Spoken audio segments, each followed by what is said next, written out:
Umaga po sa bawat isa. Salamat po sa mga bisita na nakadalo sa ating panambahan. It's always a great privilege po na maatasan ng ating mahal na pastor. Buksan po natin ang ating Bible, amen? The King James Bible, Mark chapter number 1. We'll read several verses from verse number 15 hanggang verse number 28. At anayahan ko po kayong tumayo bilang paggalang sa pagbasa ng salita ng Diyos. Mark chapter 1, verse number 15. Basahin po natin responsibly. I'm going to read verse 15. Kayo po sa verse number 16 hanggang makarating po tayo sa verse 28. Ang sabi po ng Bible sa verse number 15, and saying, the time is fulfilled, and the kingdom of God is at hand. Repent ye, and believe the gospel.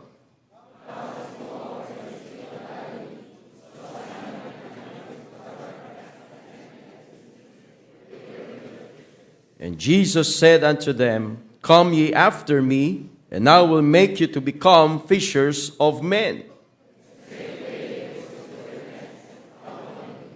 And when he had gone a little farther thence, he saw James the son of Zebedee, and John his brother, who also were in the ship mending their nets.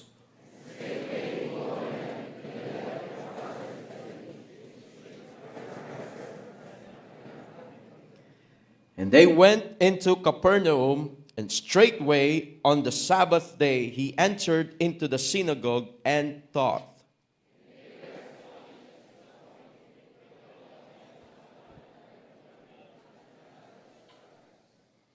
And there was in their synagogue a man with an unclean spirit, and he cried out,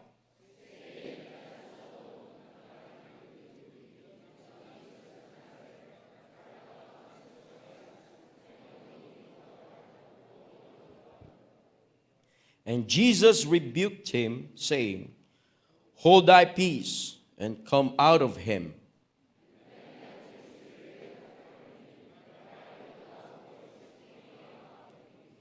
And they were all amazed in so much that they questioned among themselves, saying, what thing is this? What new doctrine is this? For with authority commanded he even the unclean spirits, and they do obey him.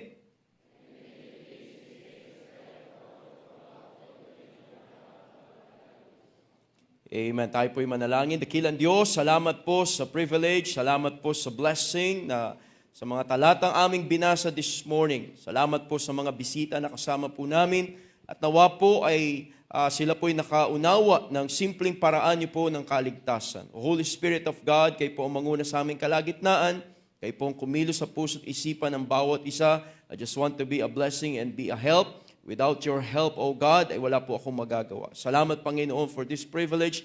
Bless you po, Panginoon, ang inyong salita. In Jesus' name we pray. Amen. Thank you po. You may be seated. Makita po natin sa verse number 14, this was the time after John the Baptist was arrested for preaching the gospel. Sabi sa verse number 14, now after that John was put in prison, Jesus came to Galilee preaching the gospel of the kingdom of God. We can see here the Lord Jesus Christ, siya'y pumunta sa Galilee, He was preaching the gospel. Kaya nga ang Panginoong Jesucristo mismo, siya mismo ay isang soul winner. Nakita natin yung example na pinakita niya sa bawat isa sa atin, and also with the disciples na kanyang nakausap during that time. At alam natin na ang Panginoon, He wanted the people to believe the gospel. And we believe this morning, there's only one thing na gusto ng Panginoon na maunawaan ng ating mga bisita.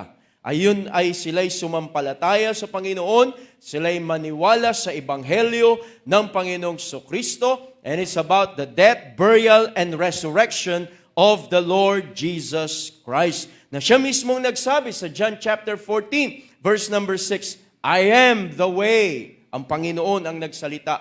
I am the way, the truth, and the life. No man cometh unto the Father but by me. Kaya nga sa mga bisita natin, totoo po ang sinasabi ng banal na kasulatan. Sabi ng Bible sa John chapter 3 verse number 16, "For God so loved the world that He gave His only begotten Son, that whosoever believeth in Him should not perish but have everlasting life." Alam ng Panginoon na sa ating pangangailangan, kailangan nating sumampalataya sa Kanya. Tayo bilang makasalanan, na ang sabi ng Biblia, lahat ay nagkasala nga at hindi makaabot sa kaluwalhatian ng Diyos. Totoo na ang bawat isa sa atin ay makasalanan. Ang Diyos ay tumingin doon sa langit. He looked down from heaven. At ang sabi ng Panginoon, "There is none that doeth good, no, not one." Kaya ang sabi ng Bible, "There is none righteous, no, not one."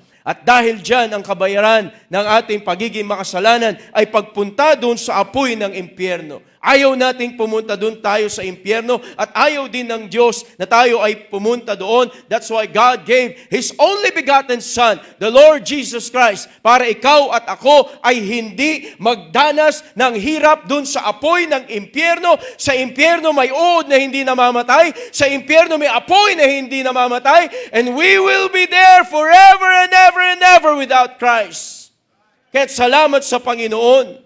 Binigyan tayo ng pag-asa ng Diyos.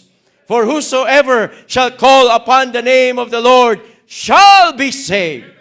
Kaya't napakaganda yung personal na experience. Do you remember the time na ikaw ay nilid ng isang soul winner at dumating kayo sa punto na realize mong ikaw ay makasalanan at kailangan mong tanggapin ang tagapagligtas? Walang iba kung hindi ang Panginoong Kristo dahil siya'y namatay doon sa krus ng Kalbaryo. He bled and died for us all.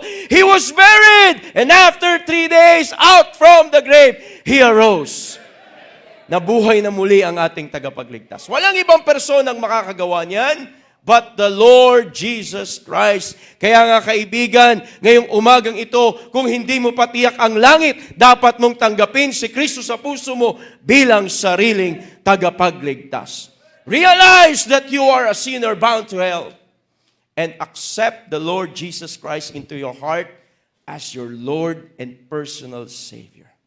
When was the last time na ikaw ay humingi ng tulong sa Panginoon? "Lord, save me!" Yung pinakamatinding problema natin, yung pagpunta sa impyerno.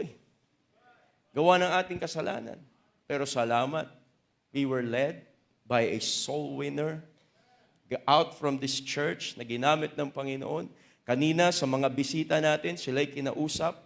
At sila'y tumanggap sa Panginoon bilang sariling tagapagligtas. At kung mayroon pa ditong hindi pa tumatanggap sa Panginoon, marahil kanina ay hindi ka pa nakafocus sa itunuturo patungkol sa ginawa ni Kristo doon sa krus ng Kalbaryo.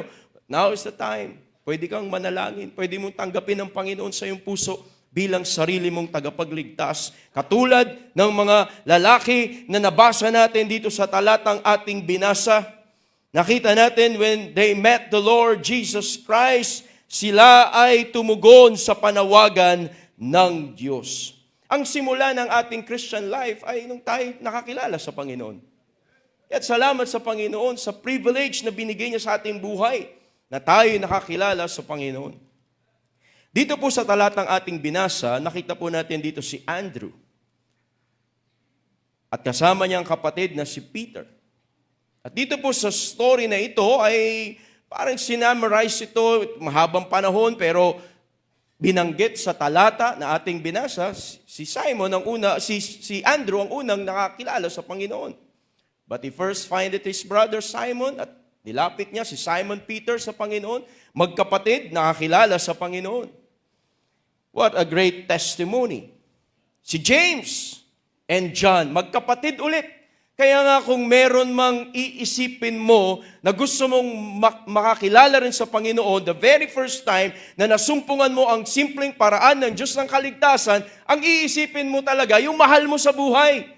Gusto mong itong aking napakinggan, dapat mapakinggan din nila. Yung panalangin na ginawa ko, dapat magawa rin nila. Naiisip mo yung nanay mo, naiisip mo yung tatay mo, naiisip mo yung kapatid mo, naiisip mo yung mga kamag-anak mo.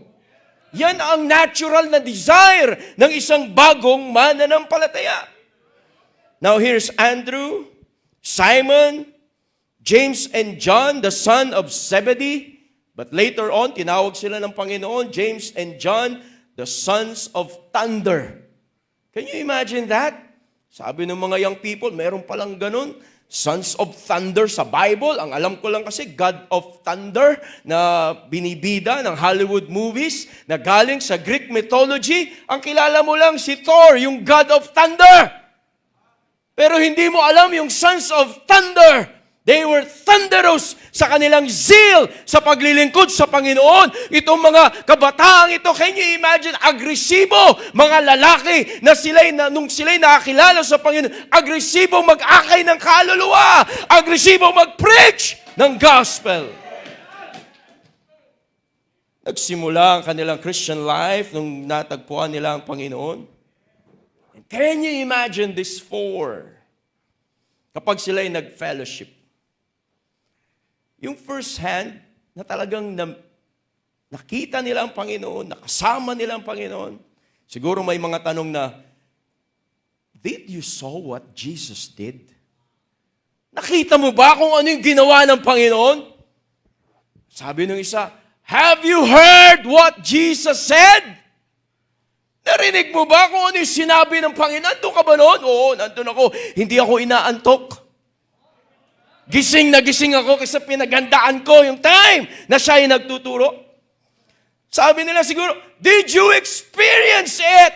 Isa ka ba doon sa kumain ng tinapay at isda? Oo, nandun ako. Nagdalat na nga tayo. Kala natin sa atin, yung pala sa bata. They met Jesus in their lives. This morning, a simple question for each and everyone. Marahil ikaw ay maraming beses nang dumadalo sa Christian Bible Baptist Church. But the question this morning, have you met Jesus? Have you met Jesus? Itong apat na lalaking ito, sila ay nasa ministeryo ng Panginoong Sokristo. Sila ay nakikinig sa Panginoong Sokristo. But the very question, yung pinakamahalaga, na dapat nangyari sa buhay ng tao ay yung siya'y matagpuan ng Diyos at natagpuan natin ang Panginoon. So the very question this morning, have you met Jesus? Marahil ang sabi mo, grabe pala sa Christian Bible Baptist Church, ang dami palang dumadalo dyan.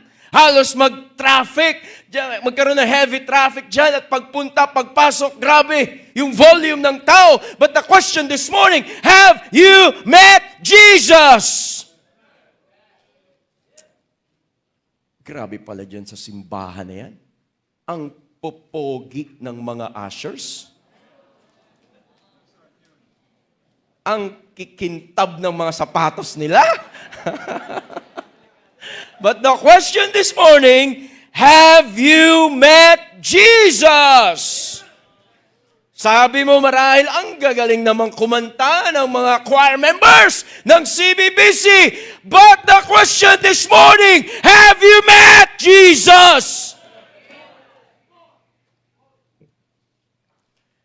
Grabe pala dyan sa CBBC. Yung song leader pala, binata pa yun. But the question this morning, have you met Jesus? Merong mga church na meron silang mga pictures, merong mga idols na nagre-represent na yun daw si Jesus. May mga rebulto nakapako sa krus. Sabi nila, yun daw si Jesus. May mga pictures. Meron pa nga silang tinatawag the all-seeing eye. Na kahit nasa ang sulok ka, nakatingin sa'yo. Minsan nakakatakot din yung gano'n, ano?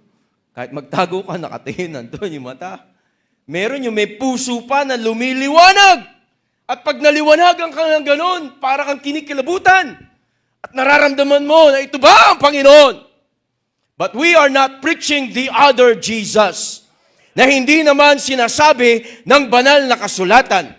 The Jesus that we are preaching is the Jesus who bled and died on the cross of Calvary. And how He did it para sa ating kaligtasan ay grabe ang ipinapangaral mula sa salita ng Diyos.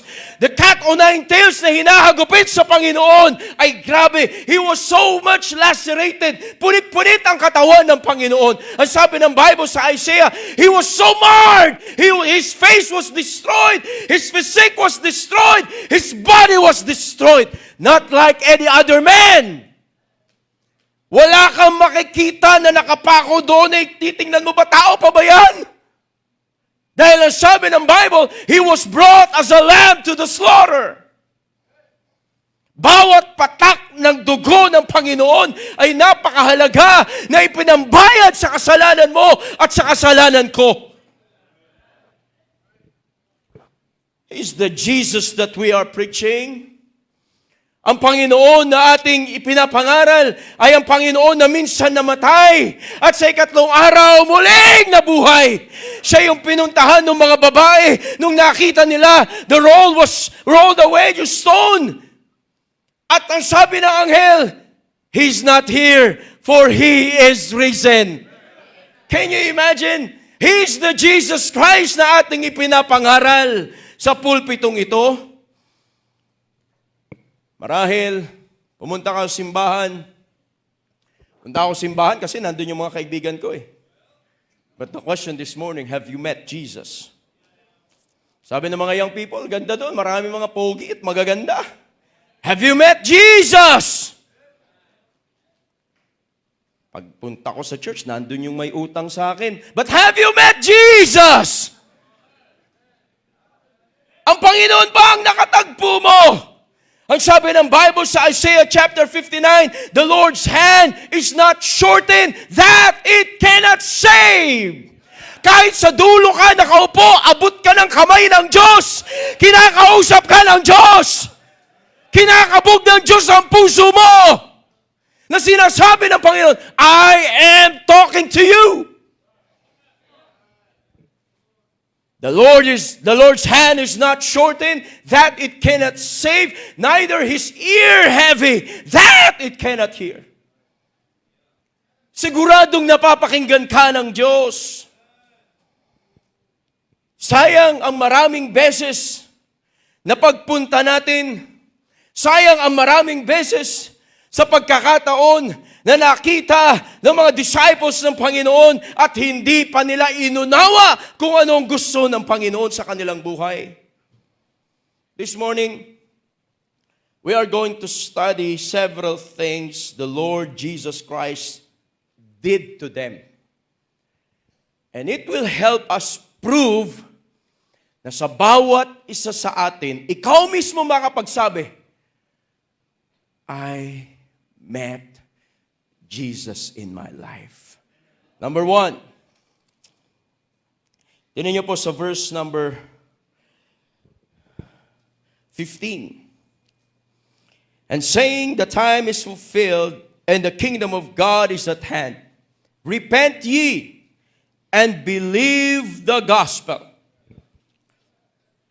Verse 16, now as he walked by the Sea of Galilee, he saw Simon and Andrew his brother casting a net into the sea, for they were fishers. Verse 17, and Jesus said unto them, come ye after me, and I will make you to become fishers of men. Makita natin dito yung invitation ng Panginoon.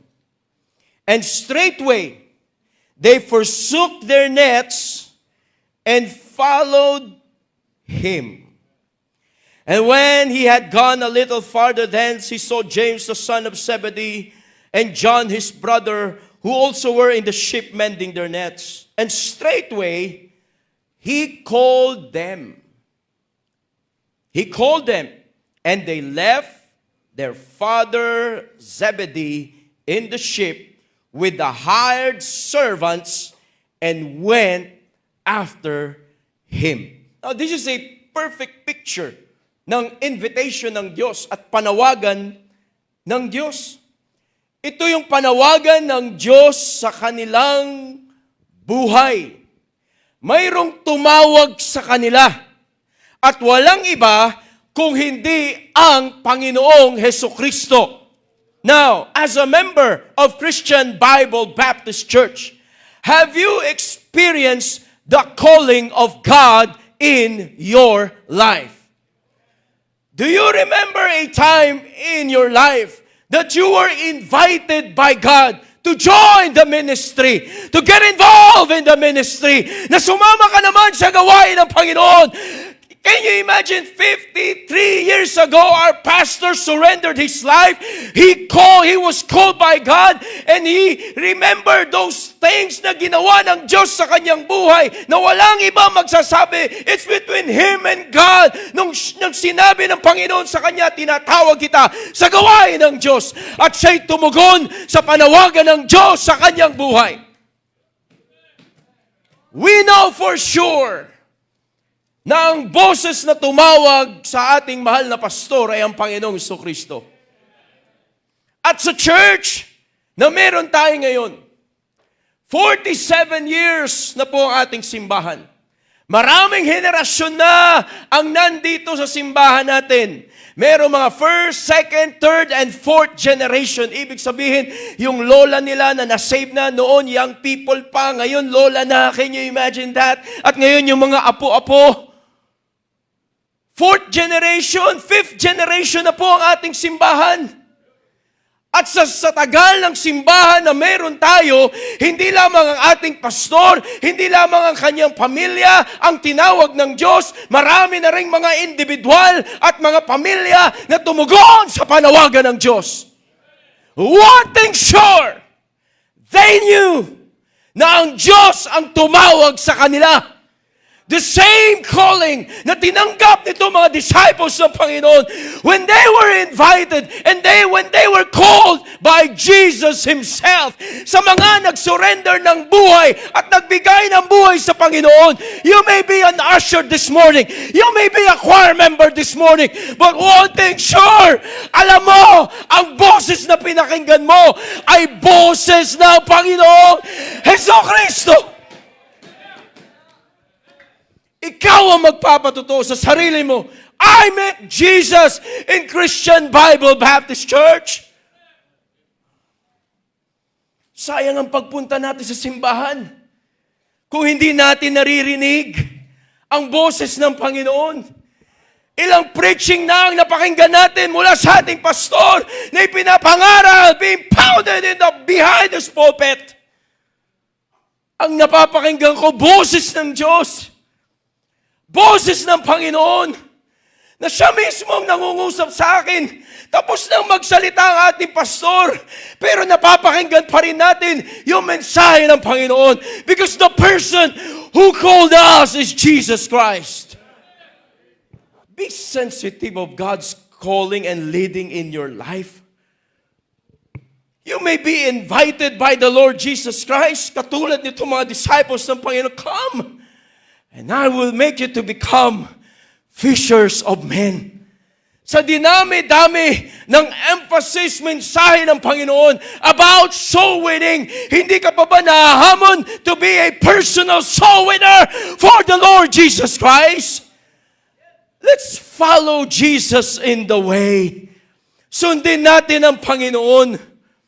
Make sure of God's call in your life.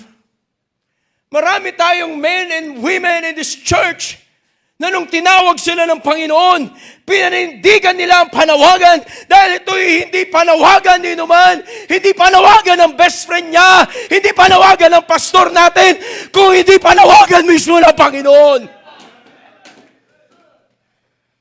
Kaya nga pag ang Diyos ang tumawag, hindi mo babawiin ang panawagan ng Diyos. Jesus was the person we met.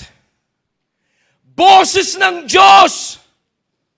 Ikaw at ang Panginoon mismo nagsasabi. Kaya nga sabi natin, Pastor, pag sinabi mong tinawag ka ng Diyos, hands up ako dyan eh. Kasi tinawag ka eh.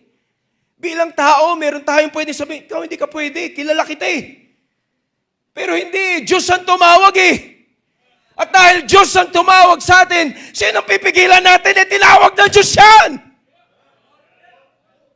Can you imagine? These were fishers of men. What would we expect out from a fisherman?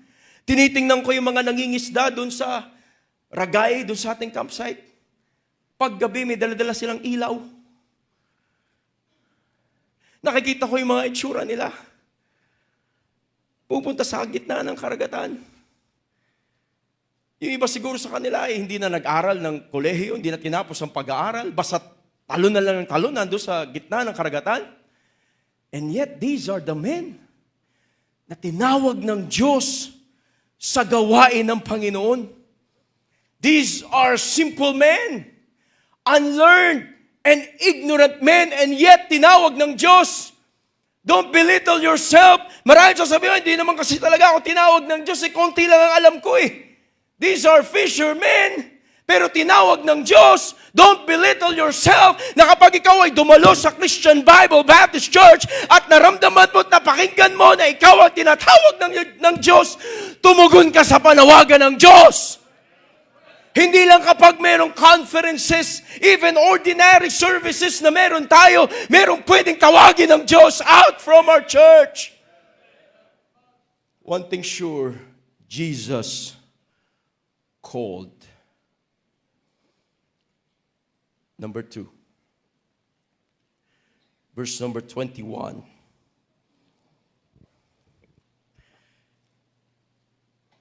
And they went into Capernaum, and straightway on the Sabbath day, he entered into the synagogue and taught. And they were astonished at his doctrine, for he taught them as one that had authority, and not as the scribes. Number 2, Jesus taught. Alam niyo po kung bakit sila lumago at tumibay?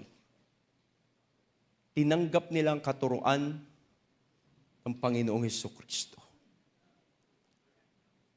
Tinanggap nila na yung tinuturo sa kanila ay hindi salita ng ordinaryong tao lamang, kung hindi ito'y salita ng Diyos. These men, they were ready to listen to the doctrine. Kaya nga yung pagdalo sa simbahan, pinaghahandaan. Dapat ready akong tumanggap ng doktrina. Doktrina patungkol sa Panginoon. Doktrinang ituturo ng Panginoon. At kung ano yung ituturo ng Panginoon, tatanggapin namin yan. God's purpose should be laid in our hearts. Kakaiba talagang gawain ng Panginoon eh. Punta tayo sa church, hindi lang tayo para maging knowledgeable at maging matalino, maging maalam sa Bible eh. Kino-convict ng Diyos ang puso natin. At kung gusto mo talagang matuto mula sa Biblia, ay matututunan mo ang Panginoong Hesukristo. Can you imagine the Word made flesh and dwelt among us? Kaya nga hindi pwedeng paghiwalayin ang Panginoong Hesukristo sa aklat na mayroon tayo. Because this is the very Word of God.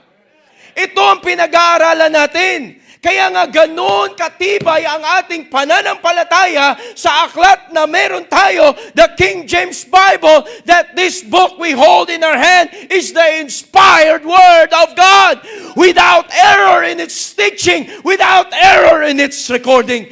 At yung pangako ng Diyos ng preservation, heaven and earth shall pass away, but my word shall never pass away. Naririto ang matitibay na mga Kristiyano na tumanggap ng katuruan mula sa Panginoon mismo, mula sa salita ng Diyos. Kung gusto mong matuto mula sa Panginoon, this is the right place for us. Yung mga Bible study po natin, patikim lang yan sa area. Hindi pwedeng mas excited ako sa Bible study. Patikim lang yun eh. It makes us excited to come to church. Oh, excited na kami dumating yung Sunday. Excited na kami mag-aral ng Sunday school. Excited na kami magbuklat ng aming Biblia. Dahil alam natin, ang Panginoon ang siyang itataas sa pangangaral ng salita ng Diyos. Kaya nga dapat lahat merong Bible.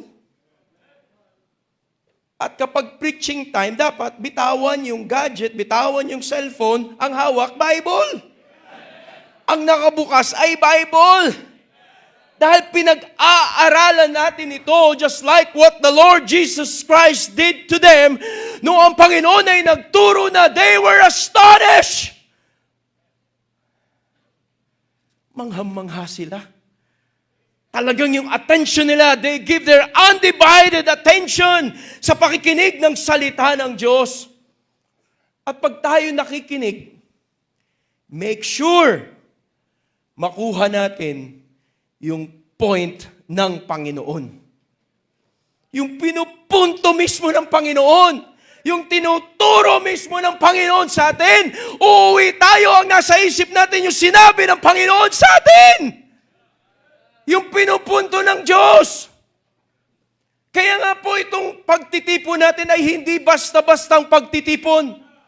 Dahil ang pinag-aaralan natin, ang pinag-uusapan natin, ay ang dakilang Diyos na nagbigay ng buhay para sa atin. Sayang ang lahat kapag hindi natin nakuha ang pinupunto ng Diyos sa ating buhay. Ordinaryong Kristiyano lang tayo. Marahil katulad din tayo ng dating nasa lumang pananampalataya, basta lang makapag-altanda, basta lang makapagbisita, basta lang makasawsaw dun sa tubig, basta lang makapagtirik ng kandila, nakapagsimba na. Every time na tayo pupunta sa bahay-sambahan, may tinuturo ang Diyos.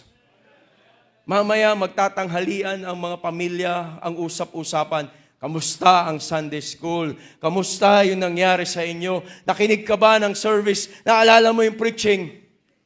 Kamusta yung panunundo kanina? Kamusta yung mga bisita? Anong response nila? Anong natutunan mo patungkol sa Panginoon? Jesus called, Jesus taught. And number 3, verse 23. Sabi ng Bible, and there was in their synagogue a man with an unclean spirit. And he cried out, saying, let us alone. Ito po ang sigaw talaga ng masamang spirito, no? Pabayaan nyo na kami. Let us alone. What have we to do with thee, thou Jesus of Nazareth? Nakakalungkot po, no, kapag hindi alam nitong masamang spirito na ang kausap niya ang Panginoon. Mahirap lumaban sa Panginoon. Art thou come to destroy us? I know thee, who thou art, the Holy One of God. Ayun naman pala eh. Kilala naman pala eh. The Holy One of God. Verse 25, and Jesus rebuked him, saying, hold thy peace, and come out of him. Wow, what a great blessing. And when the unclean spirit had torn him, and cried with a loud voice, he came out of him. And they were all amazed, insomuch that they questioned among themselves, saying, what thing is this? What new doctrine is this? For with authority commanded he even the unclean spirits, and they do obey him. And immediately his fame spread abroad throughout all the region round about Galilee. Alam niyo pong dahilan kung bakit napipigilan na maraming makakilala sa Panginoon? Dahil meron tayong tinatagong unclean spirit. Pero ang Panginoon mismo ang kikilos sa atin dahil hindi tayo kaya ng kahit sinong tao. Number 3, Jesus rebuked. Jesus rebuked. Ang ibig sabihin po, nung sinabi ng Panginoon dito sa verse, when Jesus rebuked him, merong strong disapproval ang Diyos sa mga mali. That's why kapag tayo ay dumadalo sa simbahan, nakatanggap tayo ng rebuke. Sharp words. Sharp! Ang talas nun. Ouch! Tinamaan ako ah. Ang sakit naman. Wala na bang ibang tinatamaan dito kundi ako lang? Sharp words. Rebuke. Ang tinatanggap natin sa Panginoon, hindi po ako ang Panginoon. Hindi ang ating pastor ang Panginoon. Merong salita ng Diyos na nagpapatotoo na ito'y galing salita ng Diyos. Siya ang nagre-rebuke sa atin. Sinasabi kung ano yung dapat i-correct sa atin, lalo na yung mga bad behavior natin. Minsan pag natatouch na yung sarili nating problema, ayaw nating magpa-correct. Pero dapat nating unawain na ang may ayaw ng kasalanan ay ang Diyos. God hates sin. But remember, He loves the sinner. God loves you and me. Mahal tayo ng Diyos. But every time na tayo makakatanggap ng rebuke, magpa-rebuke tayo. Tanggapin natin, Panginoon, ang sakit, pero salamat. Kaya pag tinamaan ka, lalapit ka pa rin kay Pastor. Pastor, salamat po. Para hindi halata na tayo yung tinamaan. Papasalamat tayo kasi buhay tayo, tinatamaan tayo. Merong banal na spirito na kumikilos sa atin. Hindi tayo pumunta sa church para pakinggan lang natin yung masarap na mga pananalita. Kung hindi kahit yung masakit, ay tatanggapin natin yan. Sometimes we don't want it because of our pride. Maganda lang ang pride sa damit na nilalabhan. Pero pag ang puso na natin ang merong pride, iyan ang sisira sa atin. Ano ba naman yung i-correct tayo? Hindi naman tayo perfect eh. Wala naman dito sa atin na hindi na kayang i-correct ng salita ng Diyos. I-correct na lahat, wag lang yan. Wala pong ganun eh. Kaya minsan nga, mas masarap talagang nakaupo at nakikinig. Ako mas gusto ko yung nakaupo at nakikinig. At alam ko rin po ang ating pastor, masarap yung maupo, makikinig. Kasi kailangan natin yung salita ng Diyos eh. Walang panahon sa buhay natin na hindi natin kailangan ng salita ng Diyos. At ang pinakamasarap na mapakinggan sa Diyos mismo ay yung rebuke.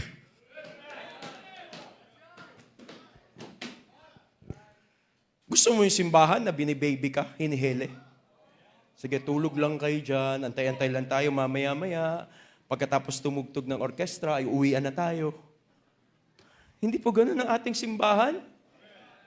Sa simbahan natin, sinisilihan na tayo. Hindi tayo mapakali. Ako yun, ako yun, ako yun, ako yun. Kasi ang Panginoon ang may mensahe. Siya ang nagre-rebuke sa atin. Jesus rebuked. Yung prideful heart natin, paubayan natin sa Panginoon. Mali po ako, Panginoon. Hindi po tama yung ginagawa ko eh. Panginoon, kulang ako sa paglilingkod sa inyo, Panginoon. Panginoon, ako yung may kulang sa leadership sa aking family. Panginoon, ako yun. Panginoon, ako yung hindi nagbibigay sa gawain. Panginoon, ako yung merong puso na may kalyo, Panginoon. Salamat sa rebuke. Diyos ang nagre-rebuke sa atin. Jesus called, Jesus taught, and Jesus rebuked. Bonus point. Pag ang Panginoon ang nagbigay ng bonus, siguradong bonus yun. Number 4, verse 29. Sabi ng Bible sa verse 29, and forthwith, when they were come out of the synagogue, they entered into the house of Simon and Andrew, and with James and John. But Simon's wife's mother lay sick of a fever. And anon, they tell him of her. Ibig sabihin, immediately, binanggit agad sa Panginoon.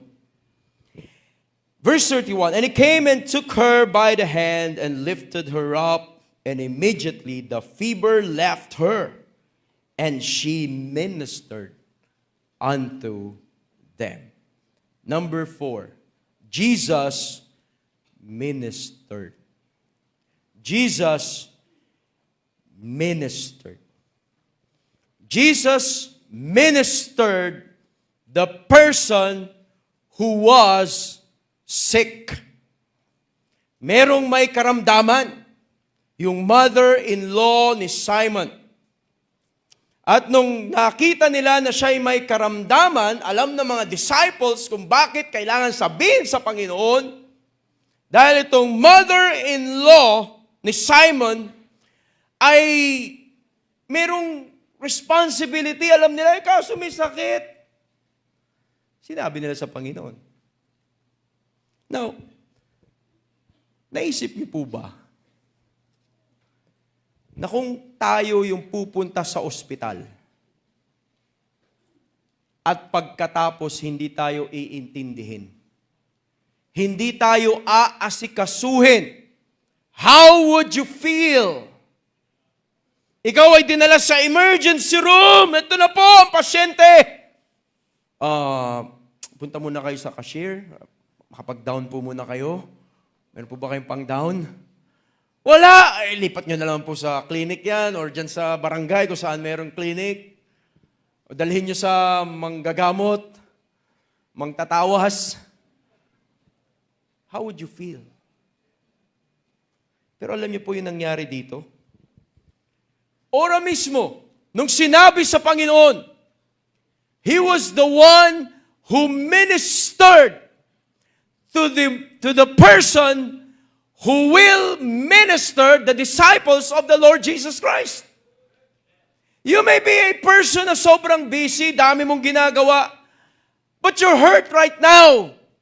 Marahil ikaw yung alam ng Panginoon, meron kang gagawin sa gawain ng Panginoon, pero may problema ka. Meron kang sakit spiritual. Hindi ko kayang gamutin ang problema mo. Hindi kayang gamutin ng ating pastor ang problema mo. But let me remind you this morning, kaya kang gamutin ng Diyos. Ano mang problema spiritual na meron ka, we have the Lord Jesus Christ who is ready to minister to us. Ang mahirap lang pag tinataboy natin ng Panginoon, wag muna ako, ayoko, gusto ko, discourage pa ako, Panginoon eh. Wag mo akong encourage, Panginoon, wag mo akong pasayahin. Ayoko pa maging masaya. Gusto kong ipakita sa kanila na malungkot ako. Ang Panginoon, He is always ready to minister to us. Tumatakbo. Alam niyo po, pansinin niyo itong verse na to. Verse 31, and He came and took her by the hand. Alam niyo po, yung mga taong nare-revive, yung mga taong nanunumbalik sa Panginoon, sila yung nakaka-experience. Nakadapa na ako! Pero yung kamay ng Diyos, He took me by the hand! At ang sabi ng Panginoon, kaya mo yan! Kaya mo yan! At ang sabi ng Panginoon, and He left her! He lifted her. Ikaw ay ibangon ng Diyos. Hirap na hirap ka, hindi mo kaya, Panginoon, hindi ko na po talaga kaya. Pero ang Diyos ang nandun, our Savior Jesus Christ, nandun siya to the rescue. Holding our hand. Sabi mo, ayaw ko na. Sisirain ko na ang buhay ko. Iwanan ko na ang pamilya ko. Pero sabi ng Panginoon, wag, wait! Nandito ako para sa'yo. Gulong-gulo ka na, ayaw mo na mag-church. Pero sabi ng Panginoon, sige lang. Ako ang dahilan, bakit ka na sa simbahan? He was the one who ministered to us.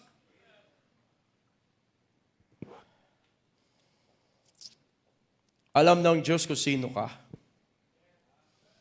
Alam ng Diyos kung anong pwedeng ipaglilingkod mo sa Kanya. Minister siya ng Panginoon kasi alam ng Panginoon na siya ang mag-minister doon sa mga disciples ng Panginoon. Hindi ko alam kung anong klaseng pag-minister to, pero mga disciples to eh. Gutom tong mga to eh. Uhaw to eh.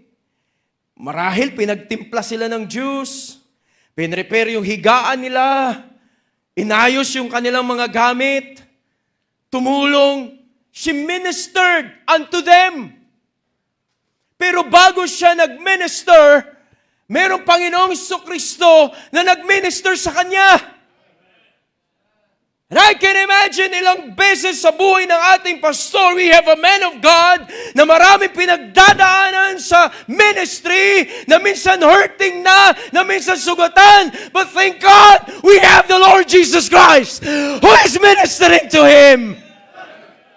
Pinapagaling, pinapalakas, pinapatayo, and wanting to preach once more. Wanting to serve God for the rest of his life. Pinupuntahan yung mga outreaches natin.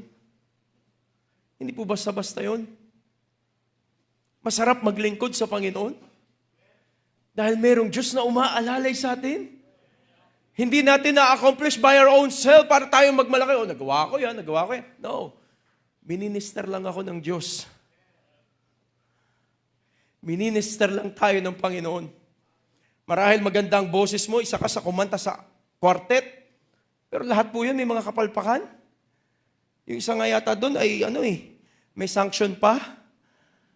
Pero mini-minister ng Panginoon. Inaayos ng Diyos ang buhay. Yung mga choir members dito, hindi natin alam ilan ang may problema dyan. Pero merong Diyos na nagme-minister sa kanila. Meron tayong mga ushers na tumatayo sa ating harapan. Nandyan sila masaya na naglilingkod sa Panginoon. Dahil merong Diyos na nagme-minister sa bawat isa.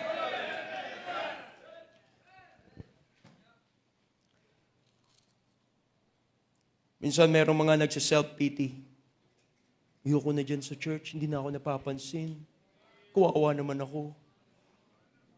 Merong Panginoon na nagmi-ministry. God has His own way para ibalik yung kagalakan mong naglilingkod sa Panginoon na walang makapigil sa'yo. Naalala mo yung panahon na malayo ka sa discouragement? Bakit ngayon konting discouragement lang, quit ka na? Ayaw mo na. Suko ka na. Ang Panginoon, grabe ang dinanas doon sa krus ng Kalbaryo. At siya pa ang nagme-minister sa atin. Kaya mo yan. Na-experience ko rin yan. I was also wrongfully accused. Pag ang Diyos na ang nag-minister sa isang tao, hindi mo mapipigilan yan sa gusto niyang gawin sa paglilingkod sa Panginoon. Hindi mo yan mapipigilan sa gusto niyang ibigay para sa gawain ng Panginoon. Hindi mo yan mapipigilan sa sakripisyong gagawin niya para sa gawain ng Panginoon. All out support. Why?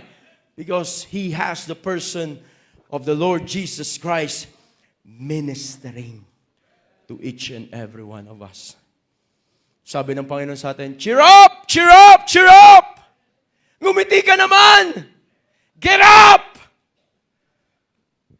Jesus wants to hold your hand. He knows you can do it. He knows our illnesses. Alam ng Diyos ang karamdaman natin. He knows our pains. He knows our emotions. And as we minister, Jesus will minister to us first. As a member of this church, let's enjoy Jesus in our lives. Hindi po persona ng Panginoon na basta mo lang naalaman, siya ay pwede mo ma-experience sa iyong buhay. Enjoy Jesus in your life. He is our faithful friend. He is our great master. He is our great provider. He is our Lord and our God. He is our intercessor. He's the one who will present us faultless before the presence of His glory. He's our Lord and Savior King. Looking unto Jesus, the author and the finisher of our faith. Dakilang Diyos, salamat po for reminding us from your word how good you are.